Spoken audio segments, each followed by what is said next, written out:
Parable of the talents is not what I thought it to be. And when I discovered the real meaning, it's very fascinating. Never mind my thumbnail, I have never been a fan of spellings, and now I have a supporter who loves spelling mistakes, the algorithm. But when it comes to scripture, it's very important to have the correct understanding of scriptures. Even sometimes I'm misled to understand the parable of the talents as an investment strategy. But that is exactly what a parable is not supposed to be.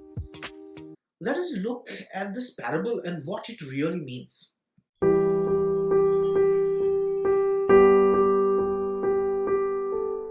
Yeah, support my ministry by hitting the subscribe button if you haven't subscribed. And when you hit the like button for my videos, you tell the algorithm that this is the type of content I want to see on YouTube. You comment and share these videos with others, you amplify your support to me. Thank you. What is the parable? What is the parable of the talents? And before I tell you what the parable is not supposed to be, I want to tell you a story. A wealthy man gave massive amount of money to three of his servants.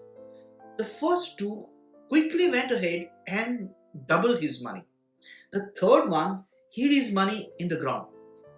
So when the master returned, he rewarded the two of the servants who made more and punished the third one who hid the money. Moreover, he took the money from the third servant and gave it to the other two who made more. As the scripture says, those who have more will be given, and those who have less, even what they have will be taken away. It is kind of a strange story. Now, what the parable is not. It looks like a very straightforward parable, and but it is not. It is not a parable for economic prosperity. That you can think of this parable as an investment strategy to become rich. It is not a parable to become generous like the master and give donations to the faith community as a campaign pledge. It is not a parable that has no accountability. It is not a parable that is devoid of responsibility. Mind you, the money does not belong to the servants. It is not like a lottery win. It is not a parable that you can do whatever you want with the money. What is this parable really telling us? What does this parable really mean? It challenges believers to use what the master has given for the proclamation of the kingdom. It prepares the disciples to display those behaviors that are fitting for the kingdom, to live an exemplary life in the absence of their master and wait for his return, to use all the money for the proclamation of the gospel. Watch the entire video and you will discover interesting details about this parable. This parable of the talents is like the parable of the faithful and the unfaithful servant. When the master returns, he rewards the faithful and punishes the unfaithful servant.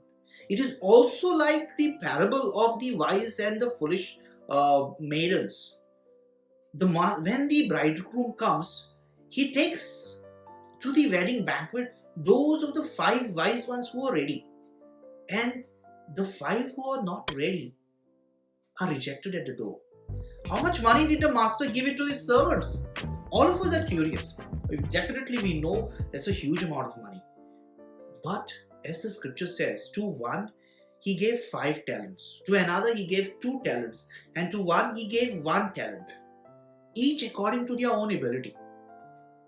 Now let's understand what is the value of a talent. A talent would equal to 6,000 denarii. 1 denarii is equals to 1 day wage of a laborer. Now you do the math. 6,000 denarii is equal to 1 talent. That is meaning 20 years of your salary is equal to 1 talent. 40 years of your salary is equal to 2 talents. And to the one he gave 5, that's like 90 years of salary. Can you imagine somebody gives you this amount of money and goes to a different country? So what did they do with the money? As we have already heard, the first 2 went ahead and doubled their money, 100% return on investment, and the third one went ahead and hid his money. No return on investment. But we'll talk about this a little later. I want to talk about these two powerful terms, servant and a slave. I like these contrasting words. Now, a master would have both, would have servants and would have slaves. Now, some people would give the master involuntary service and some would give voluntary service. So, when we think about slave, it is like thinking about the ones who are giving the master involuntary service. As the scripture uses this Greek word, it is more about voluntary service. So these are the ones that are called servants. As many of the New Testament writers use these as a voluntary service given for the sake of Christ, for the sake of the kingdom. So it is not meaning slavery. It is a voluntary service. When we use these words like servants and slaves, they are not synonyms. So what is the master's approach towards the servants? This master gives this huge amount of money to these servants and does not give them instructions what to do with it. The master exhibits a great amount of trust in his servants, giving them the latitude to take advantage of the opportunities that may arise. The master is giving to each according to their ability, does not insult the ones who are capable by giving them trivial responsibilities. Neither to the least he gives impossible tasks. What are the actions of the servants after receiving the money? The two servants went, traded and doubled it. Notice the verbs. Went, traded and doubled it. They did it with enthusiasm. They were happy that the master trusted them to do something positive and prove themselves. So did they really double their money? What does it mean? Doubling the money in this gospel, especially in this text, was to do this proclamation of the gospel, to win back people to Christ, to bring back a sinful disciple to Christ, to gather the sinful and the errant back into the fold.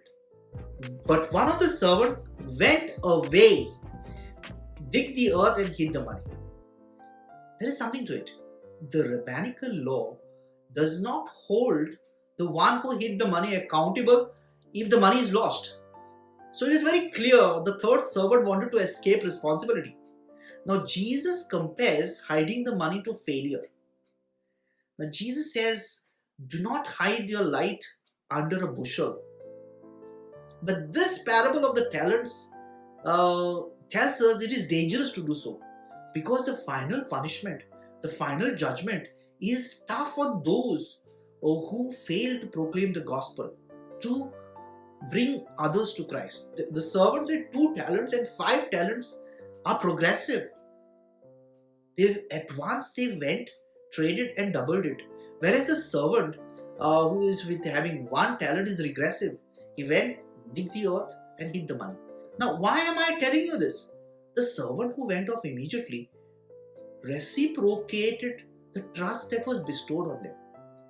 And the third one failed to do that. Third servant admits that he was afraid to lose the master's money.